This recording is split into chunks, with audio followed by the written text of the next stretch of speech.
Assalamualaikum warahmatullahi wabarakatuh.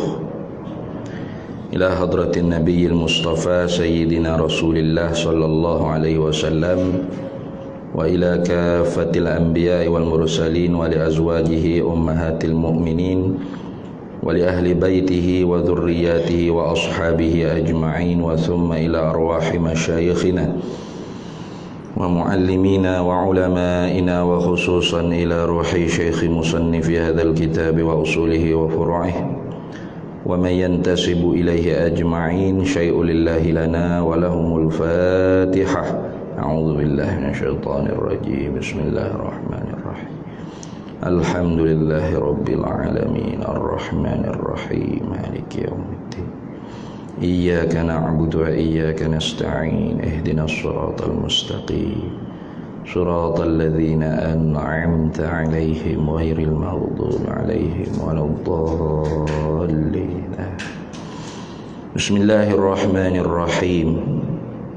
Alhamdulillahi rabbil alamin.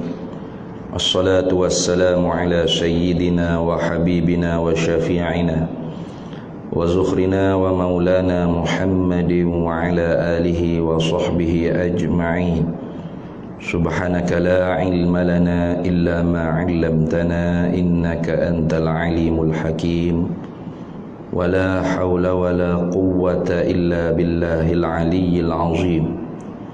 Allahumma aftah 'alaina futuhal 'arifin bika bil hikmah waftah 'alaina min ladunka 'ilma kama fatahta ala sayyidina Muhammadin sallallahu alaihi wasallam bihaqqi Taha sayyidil kaunaini wa jaddil hasanaini abil batuli wal qasimi. Rabbana aftah bainana wa baina qaumina bil haqq wa anta khairul fatihin. Rabbi shrah li sadri wa yassir li amri wahlul 'uqdatan min lisani yafqahu qawli. Saddid lisani wahdi qalbi bihaqqi jaddina sayyidina Rasulillah sallallahu alaihi wa ala alihi wa sahbihi wa sallam. Rabbi yassir wa la tu'assir wa tammim bil khair ya karim, amma ba'du. Faqala Syekh Abdus Samad Al-Falimbani rahimahullahu ta'ala wa nafa'ana Allahu bihi wa bi'ulumihi fid dharaini amin ya rabbal alamin. Pertama, sidqun artinya sidqun benar. Kedua, amanatun artinya arti amanah kepercayaan.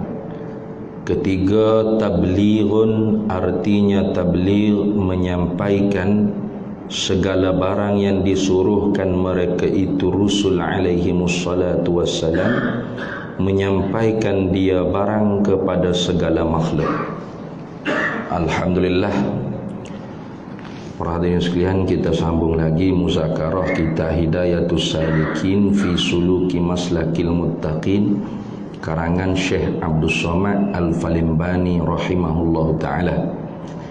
Kita telah baru masuk kita telah masuk dan baru masuk Qismus Tsani, dia panggil bahagian yang kedua dalam pengajian ilmu tauhid, iaitu tentang kenabian atau kerasulan, dia panggil. Risalah awin nubuwah, dia panggil kerasulan atau kenabian. Kerana nak terhenti kita dapat kenal Allah Ta'ala tu mesti daripada wahyu Rasul. Semata-mata akal kita tak boleh nak kenal Tuhan. Maka jasa besar para nabi, para rasul, terutama kitanya Nabi Muhammad sallallahu alaihi wasallam, dikirim oleh Tuhan untuk manusia biasa seperti kita ni tahu Tuhan itu siapa. Semata-mata akal tidak mampu kita nak kenal Tuhan. Maka kerana tu kalau Allah Ta'ala tidak utuhkan Rasul, manusia tu dikira ahlul fatrah. Arti ahlul fatrah tu ialah orang-orang yang naju, orang yang kelepasan daripada api neraka. Karena Allah Ta'ala firman, wa ma kunna mu'adzibina hatta nab'atha rasula. Tidak kami azabkan mereka itu manusia sehingga kami utuskan pada mereka itu rasul.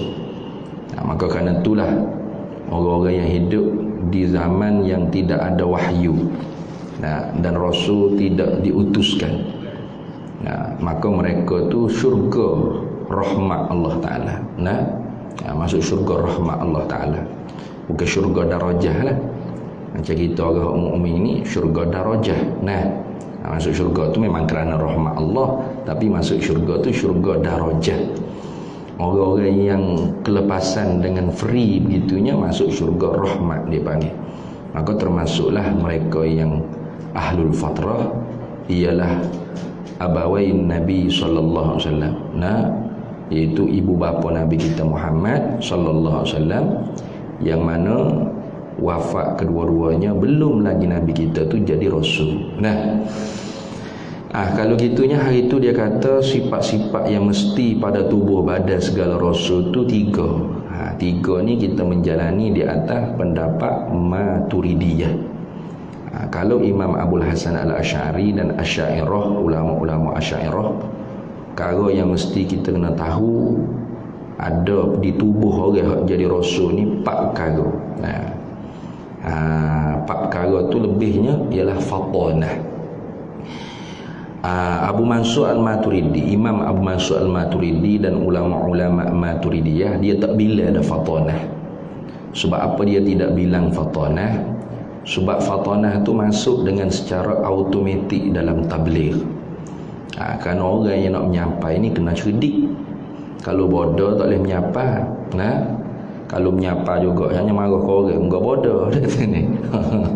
Orang cerdik tak boleh menyapa, orang bodoh tak boleh menyapa. Maka kerana tu bila sebut kata tabligh, automatik cerdik. Gitu. Bila sebut kata para nabi, para rasul tu bersifat dengan tabligh, ma umiru bi tablighi, menyampaikan wahyu yang diperintahkan oleh Allah Ta'ala akan para rasul tu dengan menyampaikan kepada makhluk, automatik faham kata para rasul tu cerdik, bijak laksana. Sebab kalau bodoh mana boleh nak menyapa. Yang marah orang lah, Tuhan suruh lagu ni lagi nyapa lagu tu, salah ngomong kau ya bodoh. Maka sebab tu orang nak menyapa ni mesti kena cerdik. Mana pertamanya sidqun, artinya sidqun tu benar.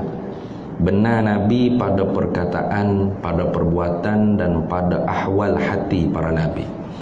Arti benar ni kita ada, kalau tak silap lah, iaitu mutabaqatu khabarihim lil waqi'i. Itu dipanggil benar. Muafakat, kena khabar mereka itu dengan realiti yang berlaku. Itu dipanggil benar. Maka selain daripada Allah Rasul, khabar mereka tu yahtamilus sidq wal kadhib, boleh ditanggung benar, boleh ditanggung dusta, melainkan bi iqamatil hujjah, bi iqamatid dalil, melainkan setelah mana adanya hujjah dan dalil, barulah boleh diisbatkan benar atau dusta. Cuba kita cerita dah itu kan. Kalau saya kata di belakang surau ni ada kebakaran besar yang berlaku, itu dia panggil khabar. Boleh jadi betul, boleh jadi nipu ustaz. Jangan bila ustaz juga betul belaka, tak begitu kat sini. Boleh jadi benar, boleh jadi dusta. Jadi nak mensabit kalau panggil perkataan khabar saya tu betul ke dusta, dalil tu lah. Bila orang yang ada bakat sifatun man yustadillu bih, orang ada bakat untuk istidlal dalil, ya kita tengok, ada asap besar tu. Jadi asap tu dia panggil dalil, yang menunjuk di atas ada api di tempat berasak tadi. Maka hak dalam kepala otak kita kata, tu orang panggil dilalah. Apa? Ada kebakaran sungguh berlaku sana. Maka sabitlah khabar ustaz tu betul. Itu setelah mana? Setelahnya ada dalil.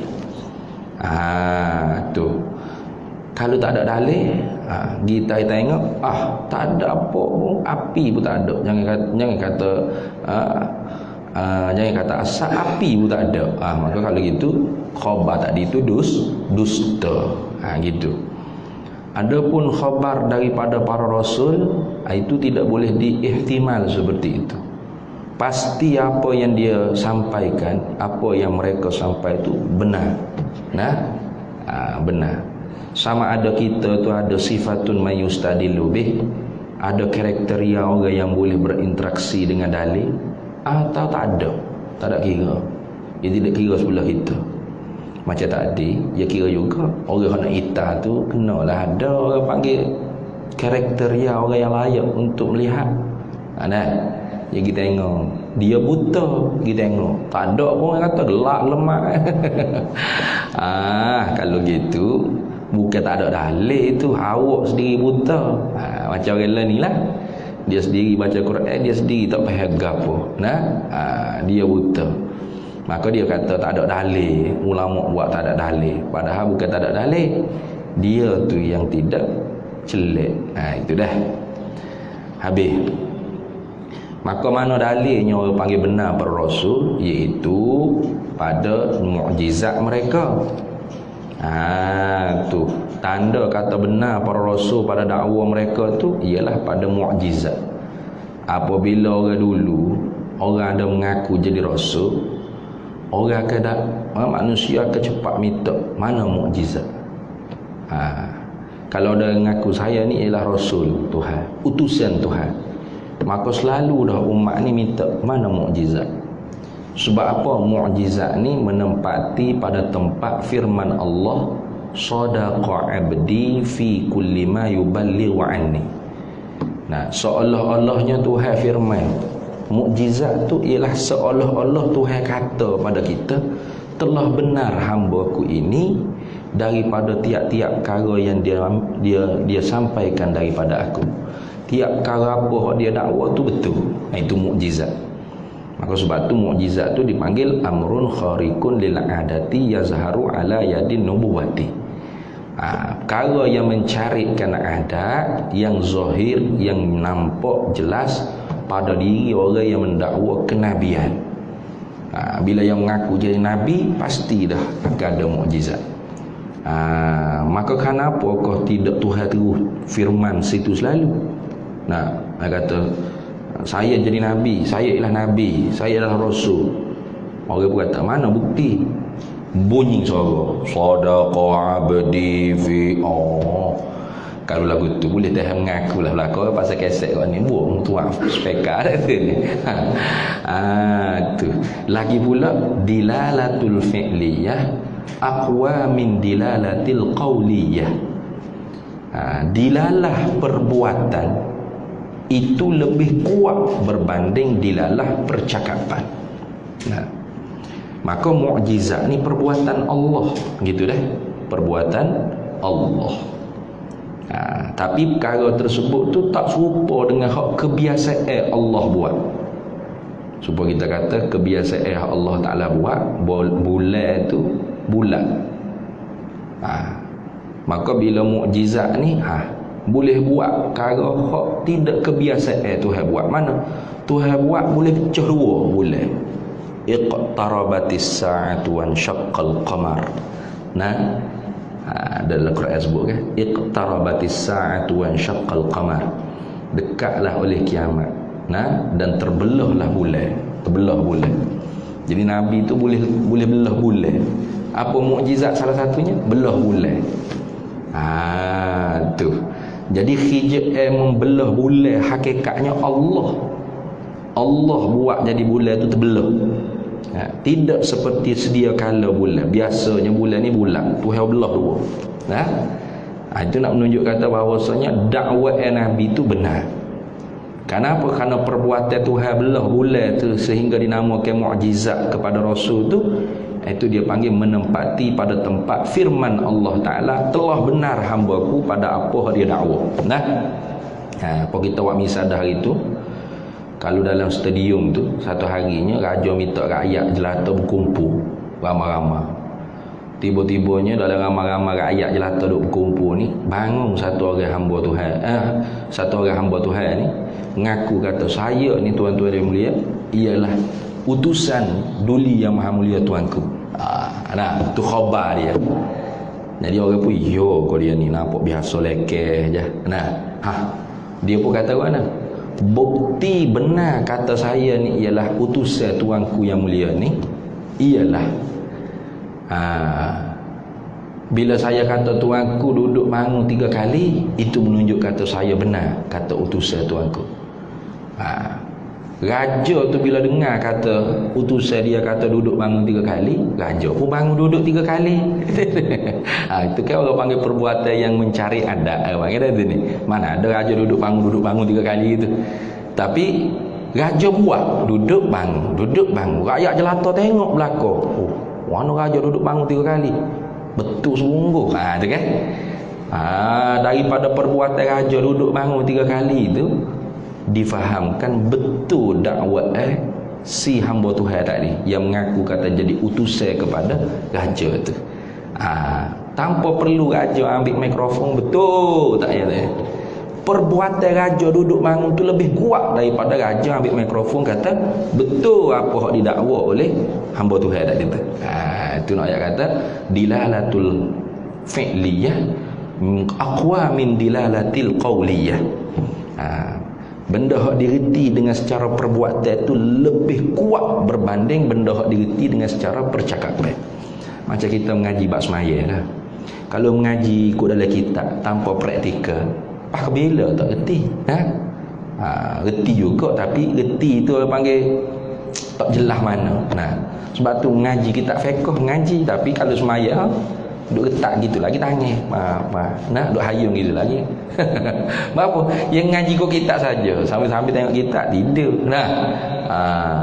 Tapi kalau orang panggil pengajian itu selain daripada baca kitab, buat praktikal seorang.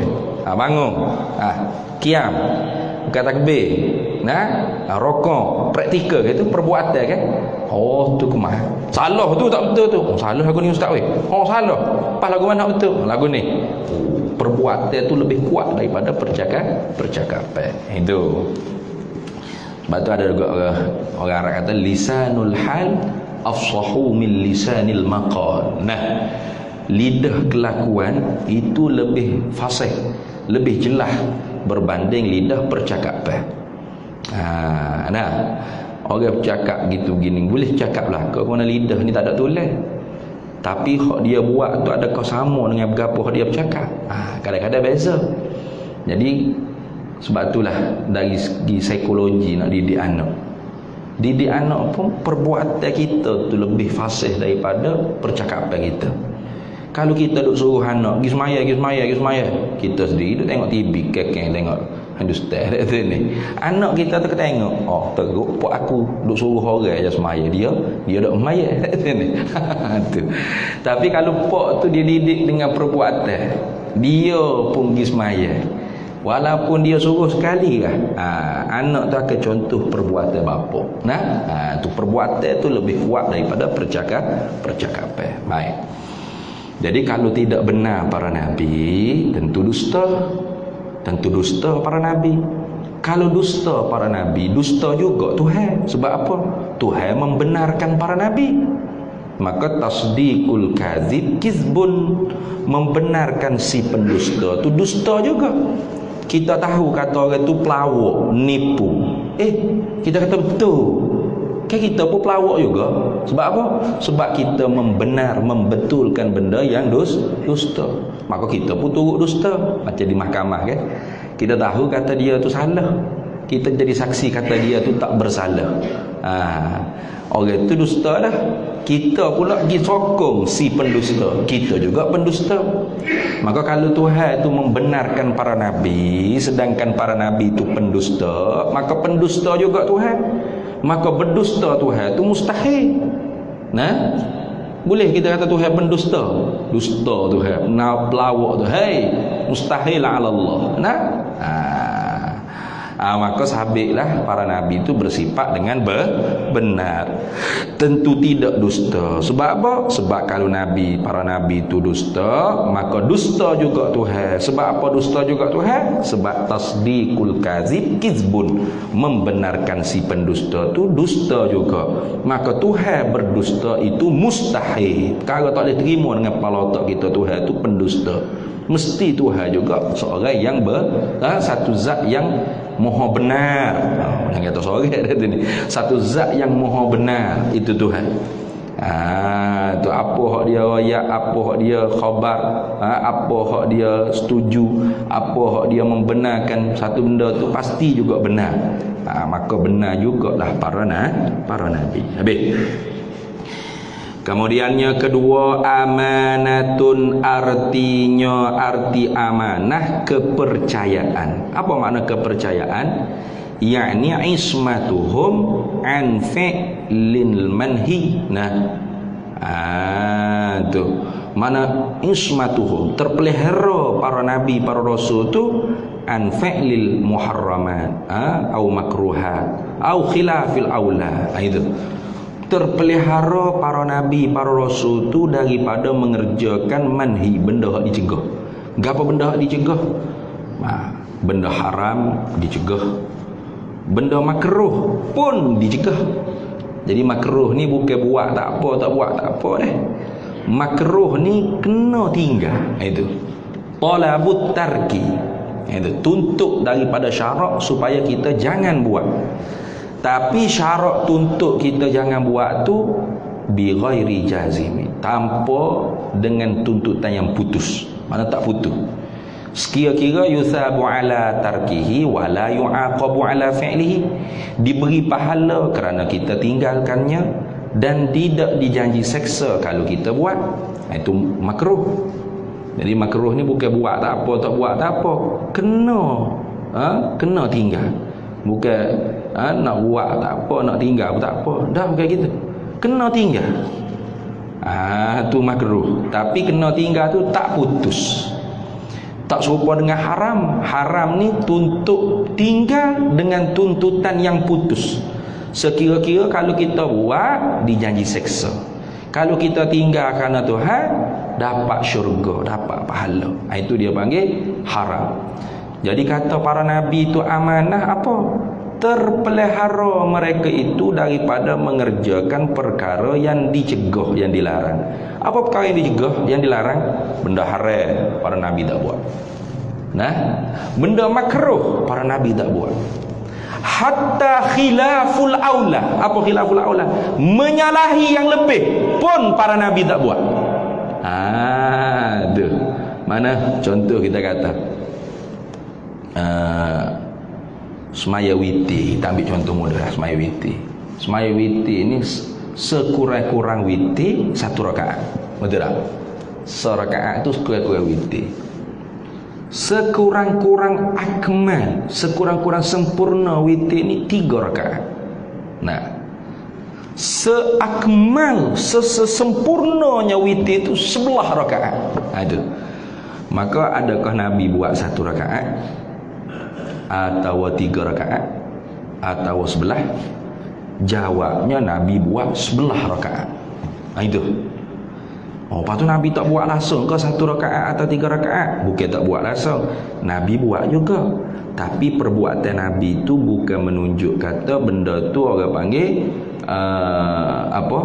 kelaziman bagi Nabi. Nabi duk mengekali dengan 1 rakaat atau 3 rakaat ada.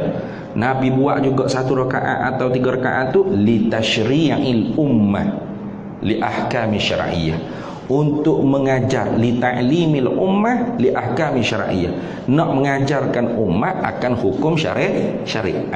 Gitu dah. Jadi kalau kita baca hadis-hadis Nabi, tiba-tibanya jumpa dengan Nabi pernah qada hajat berdiri atau minum berdiri, terlupa rakaat semaya atau bangun subuh lewat, itu semua bukanlah perbuatan Nabi itu masuk dalam perkara-perkara yang dicegah. Bukan. Lepas tu perbuatan Nabi ni tidak keluar daripada dua daerah. Apa dua daerah? Daerah wajib, daerah sunat. Hatta benda yang harus Nabi tak buat atas rupa yang harus. Nabi buat benda harus tu pun atas rupa yang sunat atau yang wajib. Apa? Nak mengajar umat akan hukum. Macam hadis Zulyadain. Hadis Zulyadain tu kan, semaya zuhur, satu riwayatnya semaya asar. Nabi semaya 2 rakaat. Sudah 2 rakaat, Nabi pun beri salam. Assalamualaikum warahmatullahi wabarakatuh. Sudah. Padahal duduk di Madinah, tak ada musafir, tak ada asbab boleh qasar semaya. Nah, lalu sahabat Nabi nama Zulyadain bangun tanya, aku sirtas salata am nasita ya Rasulullah? Adakah engkau qasar sembahyang atau melupa ya Rasulullah? Rasulullah kata tidak kedua-dua. Qasar pun tak, lupa pun tidak. Kata Zulyadain, bahkan berlaku salah satu ya Rasulullah.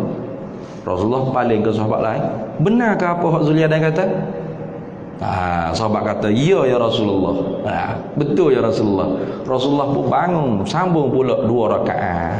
Nah, cukup jadi 4 rakaat, sama ada semaya zuhur atau semaya asar. Itu ada 2 riwayat. Nah, artinya Rasulullah pelupa. Dah. Rasulullah buat benda hak dilarang. Tidak. Lepas tu perbuatan Nabi tadi tu nak ajar kita hukum syariat. Daripada hadis ni, ulama fiqh boleh ambil hukum. Kalau kita terlupa rakaat semaya, keluar ada semaya ni, terlupa rakaat semaya kan. Tiba-tibanya orang kata, awak semaya insya baru 3 rakaat, baru tu ada 1 rakaat lagi. Ya ke? Tu kita duk cakap. Maka kalam yang tidak memutuskan orang panggil muallak semaya ni ialah perkataan-perkataan yang dibercakap oleh Nabi dengan Zulyadain dengan sahabat. Dikira patah tu. Jadi kalau tak lebih daripada patah perkataan hak daripada hadis Nabi bercakap, masuk sambung balik. Boleh. Jadi boleh istinbat hukum pula. Nampak tak? Boleh istinbat hukum situ. Jadi kalau Nabi tak buat rupa-rupa begitu, patut kita terlupa lagu tu lagu mana Ustaz? Duk start balik semua ni. Start rakaat pertama semua. Allahu akbar. Jadi daripada perbuatan Nabi ni, ulama boleh ambil hukum, istinbat hukum. Boleh tahu percakapan kalam yang memutuskan hubungan dengan semaya ni banyak mana.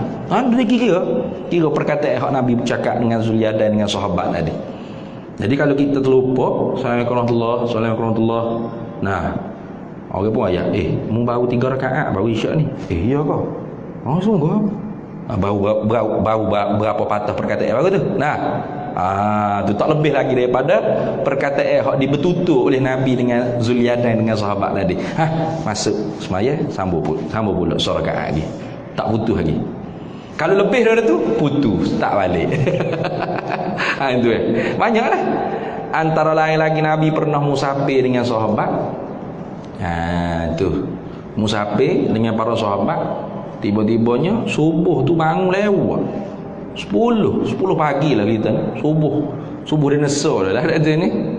Nabi pun mai subuh lewat.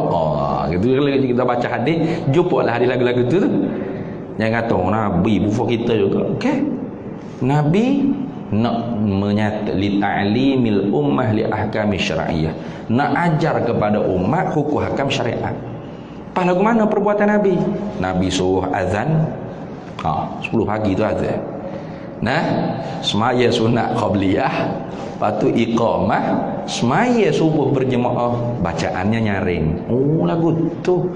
Kalau daripada perbuatan Nabi ni, kita Kedia ni, orang Kedia ni, boleh ambil contoh.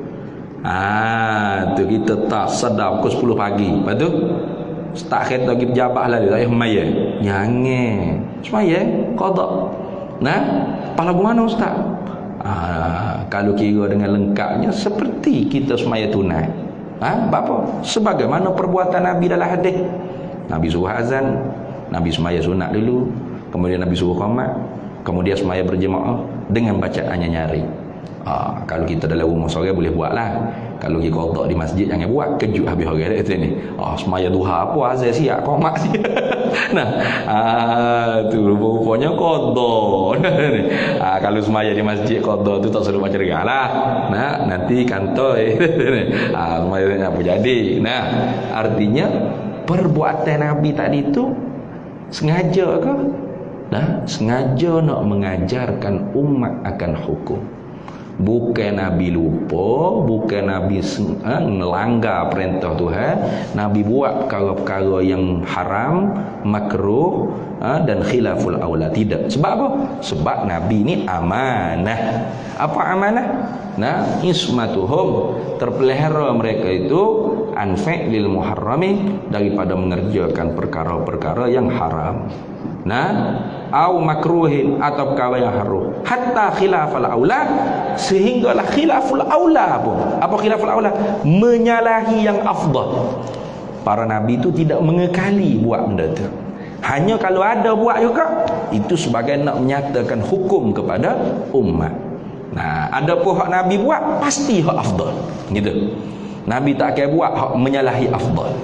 Nah, jadi kalau kita jumpa hadis-hadis cerita tentang Nabi buat perkara yang makruh, buat perkara yang khilaful aula, itu bukan di atas rupa makruh dan khilaful aula. Lepas tu di atas rupa nak mengajarkan umat dan mengajar umat pada para Nabi itu wajib. Maka perbuatan Nabi tadi itu masuk dalam daerah wajib. Gitu dah. Bukan perkara makruh, bukan perkara khilaful aula. Hatam nikah kahwin. Nabi menikah bukan seperti kita menikah. Kita menikah ni kerana nafsu kita nak jadi ibadat, kerana nak tiru sunnah Nabi, nak banyak zuriat, itu saja. Tapi Nabi kahwin tu nak ajarkan umat hukumnya. An-nikahu sunnati, faman ghariba an sunnati falaysa minni. Siapa yang benci pada sunnahku, maka dia bukan daripada aku. Jadi Nabi kahwin itu wajib. Wajib apa? Wajib mengajar umat akan hukum. Atau sunat kita kata. Memperbanyakkan isteri di Nabi itu sunat. Kalau gitu, perbuatan Nabi itu duduk dalam daerah wajib dan sunat. Kita tu kalau banyakkan nikah tu lebih pada tak boleh lebih pada pak je. Pak kalau orang panggil hak pak tu pun banyaknya nak pesu lah ke tu, tak puas ngasa. Tak puas ngasa. Tu kita. Jadi kita tu kadang-kadangnya buat kerja tu hak wajib buat dengan nebeng-nebeng, hak sunat buat dengan malah-malah, hak makruh sedap payah nak tinggal, hak haram keliu titik air tak nak keliu nak buat. Hak buat dah payah nak tobat. Tu kita. Para nabi dak duduk tangga wajib sunat sahaja perbuatan mereka. Ada pun perkara yang khilaful aula, perkara yang makruh, apa tak lagi haram, tak temu takut dengan para nabi, tak bau sikit pun dengan para nabi. Sebab apa? Sebab mereka itu amanah, kepercayaan. Maka sifat amanah, sifat maksum ni orang panggil. Ni maksum ni. Sifat ismah pun dia panggil, sifat amanah pun dia panggil. Ini tidak berlaku kepada selain daripada para nabi. Hanya para nabi dan rasul saja yang amanah, yang ismah, yang maksum. Jangan kira Syiah. Adapun Syiah, maksum tu bukan hanya nabi, bahkan keluarga nabi pun maksum. Itu Syiah. Imam-imam mereka tu maksum. Sebab tu panggil imam maksum. Imam yang tidak ada salahnya, tak boleh dikritik, tak boleh ditegur. Kita banyak orang politik lah ni nak jadi Syiah dengan tak khabar lah ke dah tu. Tak boleh dikritik, tak boleh ditegur dah. Kukuk mana pun mesti betul. Ini tok guru kita, ini syekh kita, ini pemimpin kita, ini bosku dah ni, bos kami ni. Tu mustahil buat salah. Awak siapa ni nak kritik-kritik? Pelik kita ni. Ngaku ahli sunnah, perangai apa Syiah jadi dah tu. Pelik. Kalau orang panggil ahli sunnah tak lagu tu, cuba tengok. Sayyidina Umar bin Al-Khattab tu ditegur oleh pemabuk, ditegur oleh perempuan, ditegur oleh orang biasa-biasa, dia terima apabila nyata salah tu salah dia. Kita cerita dah banyak dulu dah. Sayyidina Umar ni jenis orang suka berjalan malam. Duk ita tengok siapa hok susah, siapa hok lapar, ya. Nanti dia akan pikul gandum atas belakang gi atas, ambil duit di Baitul Mal gi bui. Satu harinya tengok dia gita satu rumah tu duk ceroh lagi pukul 2 pagi. Takut-takutnya boleh buat menatu kau. Sayyidina Umar menatu dia cari gitu ya. Dia tak tengok kereta Mercedes ke Skyline ke dak, dia tengok tu. Dia tengok Tuhan tu lagu mana di hati orang tu. Buat jenat tu Sayyidina Umar. Sayyidina Umar kan salah seorang menatu dia tu hok melahirkan cucu dia Umar bin Abdul Aziz tu hasil daripada duk cari tengah malam gitu. Satu orang perempuan tu mak dia suruh campur air susu dengan air kosong. Esok nak jual di pasar. Anak betina kata, tak boleh ni mak. Undang-undang Umar marah ni. Kalau Sayyidina Umar tahu ni kita ni dicap nipu. Man ghasyana falaysa minna. Siapa menipu kami dalam jual beli dia bukan di kalangan kami. Nabi ayat kan? Jangan menipu jual beli ni. Barat kemping lain, bagai siapa order lain. Kan banyak buat kita lagu tu dah tu. Nampak dalam Shopee tu comel lah barang. Order mari tengok Allah. Rosak situ. Tu nipu tu panggil. Mak dia kata tak apa, Umar tidur tu yang mana tahu. Padahal Sayyidina Umar duduk dengar aku begitu. Tu perangai Sayyidina Umar. Jawabnya anak tina tu, tak apalah Umar tidur, tapi Tuhan Umar tak tidur mak. Sudah.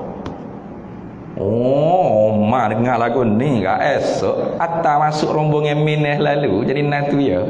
Tu Sayyidina Umar. Dia berhijau malam lagu tu. Azhar dulu ke lagu mana buat kita? Azhar dulu. Terus, kalau terus kita terus. Kalau nak azab pun boleh. Terus deh. Baik. Satu hari Sayyidina Umar ni berjalan pula malam. Kita tengok rumah orang tu terbuka lapu. Boleh buat menatu pula ke mana ya? Dia pun buka nyala sikit kita tengok. Dua bergapo. Rupa-rupanya tengah minum arak. Satu orang lelaki tengah minum arak, mabuk. Dia togok arak gong-gong dalam rumah. Sayyidina Umar ni kan Al-Faruq. Al-Faruq. Mana Al-Faruq ni? Al-Farq bainal haqqi wal batil. Orang yang membelah, orang yang mencerai, membezakan antara yang hak dengan yang batil. Itu duduk dia lalu dah. Pakai lopak kok nyela tu selalu. Masuk kok tekak selalu dah. Buka tekak. Hoi. Minum arak ni. Kalau kita bahasa gitulah, kecik arak lah ceritanya. Terkejut lagu lawan ni. Tu lalu bota arak, maaf ya Amirul Mukminin. Minta maaf banyak ya Amirul Mukminin. Salah sungguh saya ni. Ambo salah sungguh buat kerja haram ni duk minum arak. Tapi salah saya saja Amirul Mukminin. Amirul Mukminin salah 3. Pelik Sayyidina Umar. Mu minum arak aku pula salah. 3 pula tu. Musa ya. Gapo salah aku? Tu Sayyidina Umar. Itu para sahabat tu gitu. Ya biasa tu. Kalau kita baca banyak cerita-cerita sahabat ditegur oleh tabi'in. Abdullah bin Mas'ud ditegur. Nanti kita cerita pula Abdullah bin Mas'ud ni. Sayyidina Umar berkata, "Gapo salah aku 3 tu?" Cuma ya. Ni pemabuk ni. Katanya orang mabuk dia kata, "Gini, ya Amirul Mukminin. Ambo benarlah wak khijah haram minum arak. Tapi ambo ni wak khijah haram ni dalam rumah ambo ya. Bukan duk tepi jalan, duk togok arak tepi jalan menyebabkan aksiden habis kereta kau gapo mati orang tu. Kan lah ni kayak gitu kan. Mabuk-mabuk pun langgar orang, mati orang tu. Lepas tu masuk mahkamah mata tu ambil OKU. Selesai masalah. Ni. Ramai mana Melayu kita mati kena langgar kau Cina mabuk, kakak lepas order gitu kan nanti ni. Ambo dah buat gitu ya Amirul Mukminin. Ambo ni memang benarlah mabuk tapi minus orang dalam rumah gitu. Tapi Amirul Mukminin tajassuh apa? Mengintai-intai kesalahan orang. Tu yang kata apa? Wala tajassasu, jangan kamu tajassus. Tajassus ni duk ngitik. Jiran kita ni buat kerja gapo ni? Gi lopak pagar, gi duk ita, pasal kamera. Siap video cam siap. Tajassus. Jangan. Satu, salah Amirul Mukminin. Yang kedua, salah Amirul Mukminin, Nabi besar kalau masuk rumah orang ikut pintu jangan ikut tikar. Amirul Mukminin masuk ikut tikar tu. Dua. Yang ketiganya salah Amirul Mukminin, masuk rumah tak beri salam, pakai jekoh lalu. Hoi. Ha, tiga salah Amirul Mukminin. Apa salah? Mana tiga? Tajassus. Nah, mengintai-ngintai aib saudara. Nah, masuk kok tingkah, lepas tu tak beri salam. Tiga. Apa salah salah? Mula gitu deh. Oh betul, salah aku sungguh kata Amirul Mukminin. Nah, boleh. Sayyidina Umar boleh terima tegur. Pernah orang mengadu Sayyidina Umar, ya Amirul Mukminin, orang Tino ni beratlah ni, duk letak harga mah kahwin mahal-mahal. Nyaknya kami orang bocah nak menikah payah, nak cari duit banyak nak menikah. Nah, minta tolong tegur dari kuliah tu. Nah, Sayyidina Umar pun tegur dari kuliah. Dalam mengajar tu dia tegur. Akak orang Tino akak tangan, perempuan tua akak tangan. Kata, ya Amirul Mukminin, itu mahar tu hak kami perempuan di dalam Al-Quran Allah Ta'ala jamin. Bukan hak Amirul Mukminin nak sekat-sekat berapa-berapa. Betul sungguh tak tu ni. Hak dalam Quran sebut. Amirul Mukminin terima teguran daripada orang. Allah. Buah Sayyidina Umar kata, ya bimbang. Kalau dia buat salah tak ada orang tegur, tu hak dia bimbang. Tu kan Nabi pernah sebut kan, akan datang satu masa pemimpin ketua nak tok guru ke, jenis tok ngulu ke, YB ke, datuk tan seri ke, menteri-menteri ke, perdana menteri ke, raja, tengku, sultan ke apa, bila buat salah dekat orang hak bawahnya pakat duk jilap belaka, berek, kemah, iya. Pung belaka, betul, tak ada kira, iya. Akan terima tu. Sayyidina Umar, terima kasih banyak. Ada orang tegur dengan pedas Sayyidina Umar. Terima kasih. Abdullah bin Mas'ud pernah satu kali dia kata, bila kita kata kita mukmin, pada makna kita kata kita ni wajib masuk syurga dah. Lalu tabi'in, anak murid dia kata, ya Abdullah bin Mas'ud, hey Abdullah bin Mas'ud, aku rasa tu gelincir sikit tu. Nah, zillah dia panggil, zillatul ulama, kegelinciran sedikit daripada ulama. Apa? Bila kita kata kita mukmin, kita muslim, kenapa? Karena kita beriman dengan Allah, malaikat, hari kiamat, kitab, rasul. Sebab tu kita kata kita mukmin. Kita kata kita muslim sebab kita semaya, kita mengucap ilmu syahadat, kita semaya 5 waktu, kita puasa bulan Ramadan, kita buat hijab kau hak disuruh oleh Allah Taala. Nah, padahal kita tahu kita punya dosa yang sangat banyak. Nah, tu. Kalau kita dapat tahu dosa-dosa kita tu pasti Tuhan ampun, garanti, maka baru boleh kita kata kita wajib masuk syurga. Jawab Abdullah bin Mas'ud, betul mu, aku salah. Tu sahabat tu. Tak pernah sahabat kata, awak ni siapa ni? Ni nak tegur-tegur siapa ni? Awak ni siapa? Awak pernah sayang dengan Nabi tak? Saya sahabat tahu. Awak tabi'in je dah. Jangan lebih-lebih. Jangan. Ni dalam agama ni kita ada perekat-perekat sikit dah ni. Ya betul, sahabat sangat tinggi, mulia. Tak ada orang boleh tanding dengan sahabat.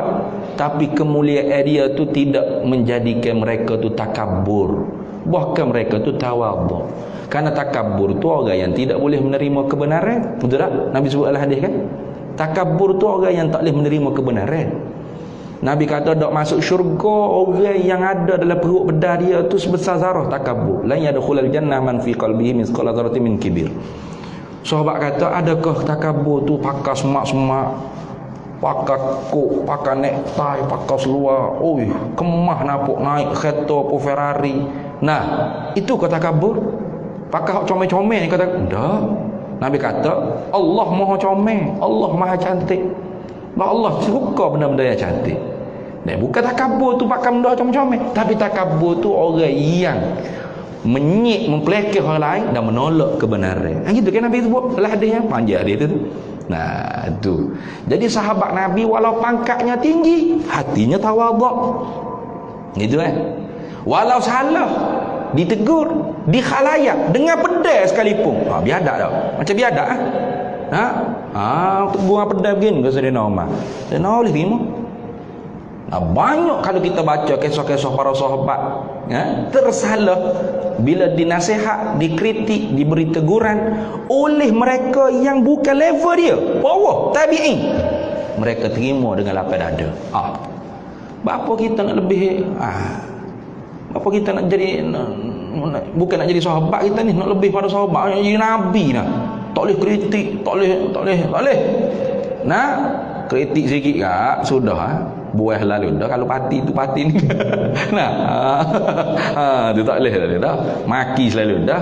Nah, tidak taat setia dia panggil. Nah, la ta'ata li makhluqin fi maksiatil khaliqi. Tidak ada jenis ketaatan pada makhluk dalam perkara maksiat kepada Allah. Itu hak sebenarnya. Itu prinsip kebenaran. Kita gitu. Jadi kita ni mengaku saja ahli sunnah, tapi ideologi, pemikiran, cara pengamalan Syiah sebuti. Syiah putih. Tak boleh nasihat, tak boleh kritik, walau nasihat dengan baik sekalipun. Nah, tarik lalu dah tauliah.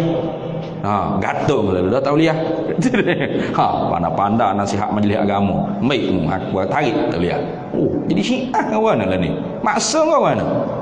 Nah, bukan kita hina, bukan kita maki, lainlah kita maki, sebut nama majlis agama Islam sekian negeri, caci pula, kata bodoh ke bengok ke bahlu, tu biadab dah kita panggil. Ni dah kita mengharapkan orang-orang yang berautoriti agama, sama ada majlis agama, jabatan agama, mengkaji, memikir supaya begini. Ya boleh tak ada maki, tak ada caci, tak ada kritik, tak ada menghina. Tak boleh. Panggil lalu. Mengadak mengadak lalu. Apa you cakap dalam khutbah gitu you pandai-pandai tambah tu. You punya tauliah ai gantung. Contoh. Kena. Nah, ni perangai orang Melayu. Tak kira di mana-mana bidang, di mana-mana fuak, di mana-mana jabatan, parti cara parti, kapung cara kapung, kerajaan cara kerajaan, jabatan cara jabatan, majlis cara majlis, sama. Jadi naik tinggi tu kak ngap, berasa tak kena betul, tak pernah buat salah. Khabar sikit. Maksum tu hanya para nabi. Selain dari para nabi, kita ni pasti dah buat salah. Gitu pasti buat salah. Adapun dalam Quran dok cerita kata fa'asa Musa fa'asa Adam rabbahu. Tengok dalam Quran kata fa'asa Adam rabbahu. Gitu dah ayat Quran. Cuba tengok balik. Takut salah. Cek balik ayah tidak hafih ni, hafahannya begini. Mana ayat Quran bunyi dia nya? Wa'asa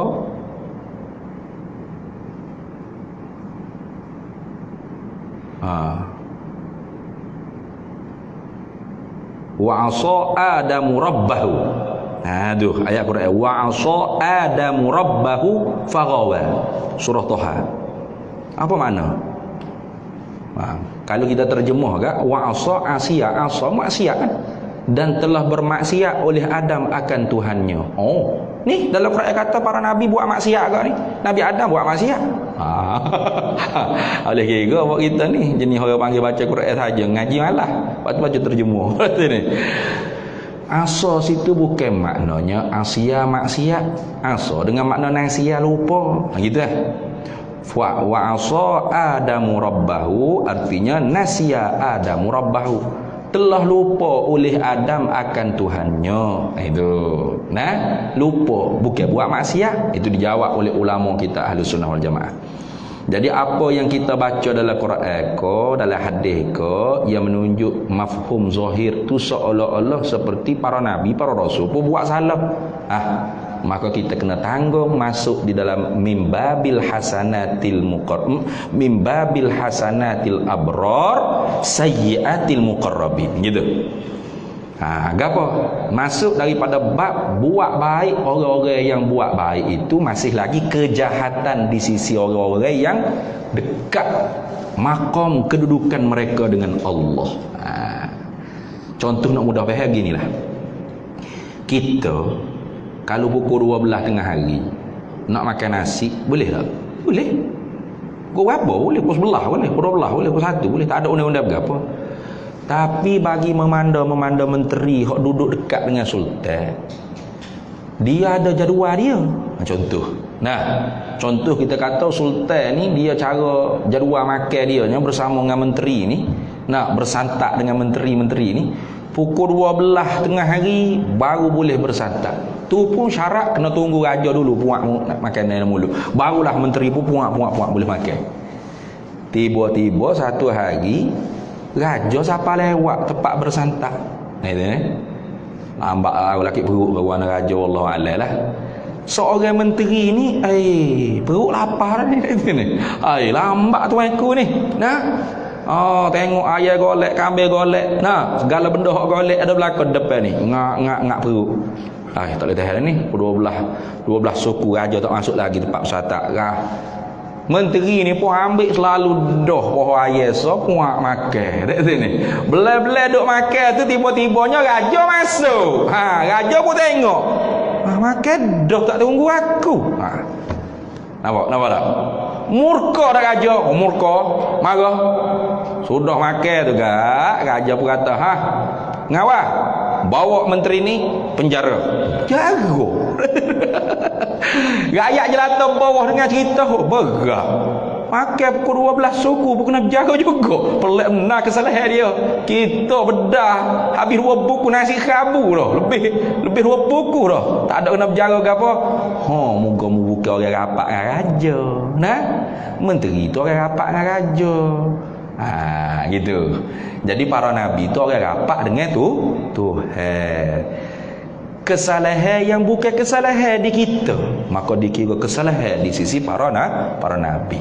Sebab itulah kesalahan maksiat apa sahaja lafaz yang disebut dalam Quran terhadap para nabi itu bukan maksiat kesalahan dosa seperti dosa-dosa maksiat hak kita orang biasa hijau, bukan.